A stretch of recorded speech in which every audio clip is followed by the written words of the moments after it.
First up at UFC Vegas 28, we have Alejandro Perez versus Johnny Eduardo. Alejandro Perez, 21-8 overall, 3-2 in his last 5, coming off of 2 losses. Johnny Eduardo, 28-12, only 2-3 in his last 5, also coming off of 2 losses. Both of these guys are coming off of really long layoffs. It's a weird fight to open up this card, but it has been 2 years since we've seen Alejandro Perez.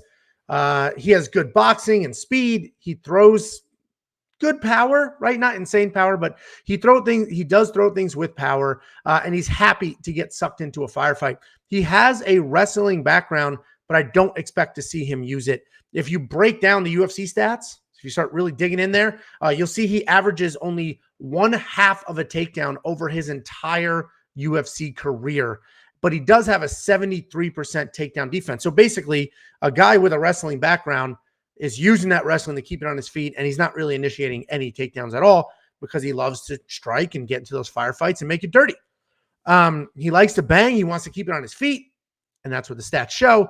And I think this fight will take place on the feet. I think he's going to get exactly what he wants because Johnny Eduardo has 0 takedowns in his entire UFC career.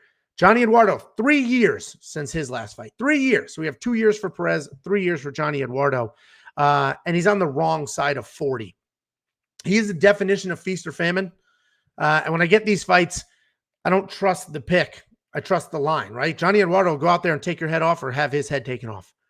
And it's always hard to pick a guy like that, which is why I like to dig into the round lines and bet there. But skill-wise, Johnny Eduardo, wrong side of 40. We talk about that all the time. The first thing to go is your chin. The second thing to go is your speed, and then the power. And luckily for him, he gets to keep the power because he does use his power.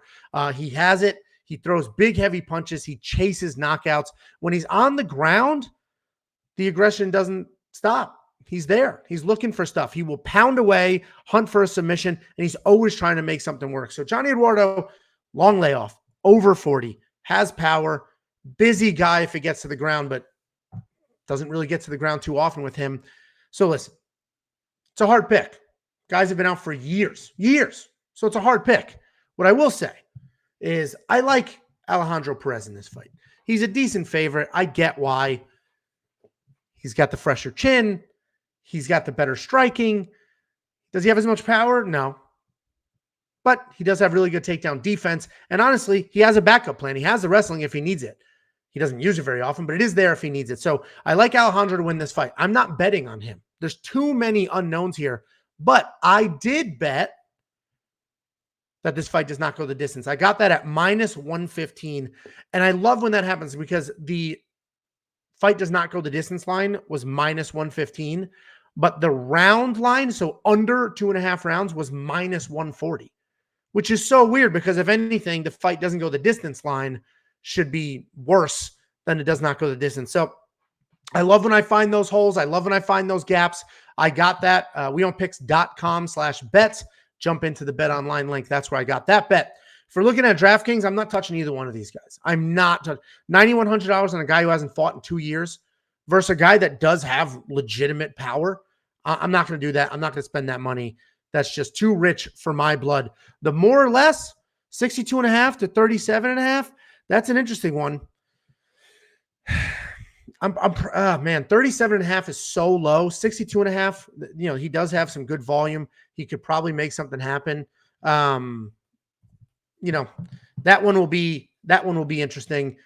I don't know what I'm going to do with that line, honestly. I'm not going to throw out a pick just to say something. I don't know what I'm going to do with that line. So I bet the under. So probably under 62.5 for Perez, but 37.5 is not a lot.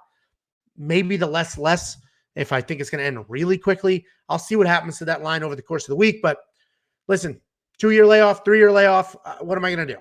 Bet the farm on 2 guys that we haven't seen in multiple years that are both coming off 2 losses in a row. So let's be realistic. The fight does not go the distance is the bet to make. Pick-wise, I pick Perez. I'm not touching it for DraftKings or anything else.